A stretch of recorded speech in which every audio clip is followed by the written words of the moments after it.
गाड्या सुटल्या, सेमी सुटला की तिथनं सगळ्यांनी बाहेर यायचं. खालचे सगळे सुट्टी मेकर हितचिंतक आपण याची नोंद घ्या. सुटला भव्य दिव्य असा इल्ल्यादेवी केसरी जोगवडीकरांच्या मैदानातील पहिला सेमी सुटला आणि ज्या सेमी मध्ये एकूण गाड्या पडतात 9 जणांमध्ये लढत. कुणाच्या नशिबी गुलाल. पर्याल अर्जुन आणि महबूब पळतोय, आर्याल इकडे राजा पळतोय, परंतु ऑलराऊंडर अप्पाच निर्वाद वर्चस्व.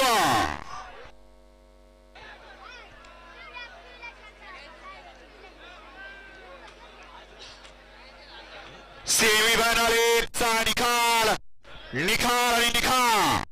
सेमीफायनलचा निकाल आहे. तास क्रमांक 6 मधून पालीगाडी श्री मोरिया प्रसन्न कैलासवती बाळासाहेब तावरे पाटील शंतनू शेठ फरांते मुरो या गाडीचा 1 नंबर आला. विजय बैलगाडी मालकाचा त्यावरती बसणाऱ्या